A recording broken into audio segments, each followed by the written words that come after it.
సంఘాన్ని నింపడానికి మనల్ని పిలవలేదు. జనాల్ని పోగేసుకోవడానికి దేవుడు మనకు పిలుపునివ్వలేదు. సంఘం అంటే మందిని ఎక్కువ చేయడం కాదు.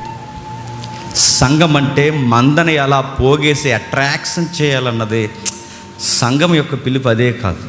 ప్రభు చెప్పాడు, అన్నయ్య చూసారా తడబడుతూ మాట్లాడుతున్నాడు. ఆయన తడబడు మాట్లాడతాడని తెలిసినా మేము మెసేజ్ ఇస్తాం.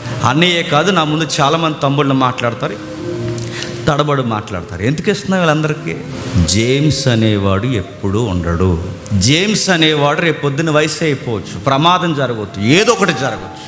వెలసెల్లులు పోయిన సంఘాలు ఈరోజు అర్ధాంతరంగా ముయ్యబడ్డానికి కారణం ఏంటో తెలుసా?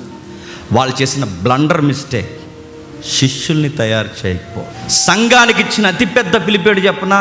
నీ అయ్యని, మీ అమ్మని, మీ కూతుర్ని, మీ కొడుకుల్ని, మీ భార్యల్ని, నెక్స్ట్ వర్డ్ నేను ఉపయోగించకూడదు, మీ బామ్మర్దుల్ని ఎక్కిస్తారని దేవుడు సంఘాన్ని ఇవ్వలేదు.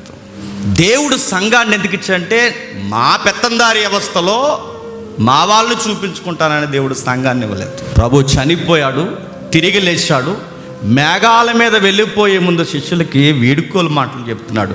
ఇలా రండి, మీకు ఒక గ్రేట్ కమిషన్ ఇస్తున్నాను అన్నాడు. థియోలాజికల్ వర్డ్స్లో, తత్వజ్ఞానంలో, తత్వశాస్త్రంలో, క్రైస్తవ తత్వశాస్త్రంలో దీనికి ఇచ్చిన పదం great commission. Great commission, great commission అన్నారు దాన్ని.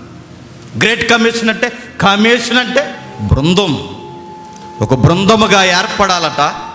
ఆ బృందముగా ఏర్పడిన వారు మిగిలిన మనుషులను తయారు చేయడానికి బృందాలు కదలాలంట. అది సంఘం. సంఘం అంటే దేవుడు మనల్ని పిలిచాడు, మనం చెప్పండి మరికొంతమందిని పిలవాలి. దేవుడు మనల్ని తయారు చేశాడు, మనం మరికొంతమందిని తయారు చేశాడు. జరుగుతున్నాయి ఈ సంఘాల్లో. ఎక్కడైనా అడుగుతున్నాను, ఎక్కడైనా రేపొద్దున జేమ్స్ గారు చనిపోతే సంఘాన్ని మూసేస్తారా? మూసేశారు చాలా సంఘాలు, మీరు కావాలంటే చూడండి. భక్త్ సింగ్ గారు చనిపోయాడు, మొన్న వార్తలు వచ్చింది. ఎబ్రోన్ సంఘాలు ఈరోజు చూడండి వార్తల్లో కోట్లకి కొట్టుకుంటున్నాయి. ఎందుకు? మళ్ళీ భక్త్ సింగ్ గారు కనబట్టలేదు అక్కడ. చాలా సంఘాలు ఉన్నాయి, ఎన్నో సంఘాలు ఉన్నాయి, ఎకరాల సంఘాలు ఉన్నాయి. సంఘాలుగా ఉన్న సంఘాల్లో జనాలు లేరు ఇప్పుడు. గోడలు ఉన్నాయి, బిల్డింగ్లు ఉన్నాయి, షెడ్లు, ఎకరాలు మిగిలిపోయాయి.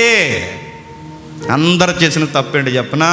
వాళ్ళ శిష్యులను తయారు చేయలేదు. వాళ్ళు ఉన్నంతకాలం నడిచింది, వాళ్ళు చచ్చిపోతారు, షెడ్ మూసేస్తారు అంతే.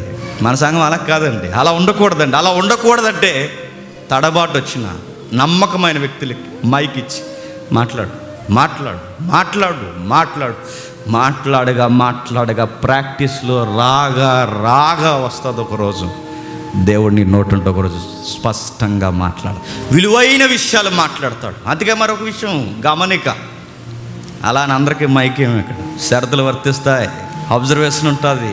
ఎలా అంటాడు ఏంటి, ఈ తైతెక్కల వ్యవహారానికి మైక్ ఇస్తే రేపు పొద్దున ఏ కుంపట తెచ్చి పెడతాడు, ఇవన్నీ ఉంటాయి. 2 మెసేజ్లు. ఎందుకంటే ఈరోజు ఫస్ట్ మెసేజ్ చెప్తున్నాడు, రేపొద్దున ఈ వ్యక్తి వేరొక ప్రాంతంలో మెయిన్ మెసేజ్ చెప్పేంత ఎత్తుకి ఎదగాలి. నువ్వు వేరొక ప్రాంతానికి వెళ్ళాలి, అక్కడ నువ్వు కట్టాలి, మరొకరిని తయారు చేయాలి, అక్కడి నుంచి ఆ వ్యక్తి వెళ్ళాలి, అక్కడ కట్టాలి. ఇదంతా కమిషన్ అన్నారు దీన్ని. ఒక బృందముగా ఏర్పడిన తర్వాత మనం చేయాల్సిన బాధ్యత.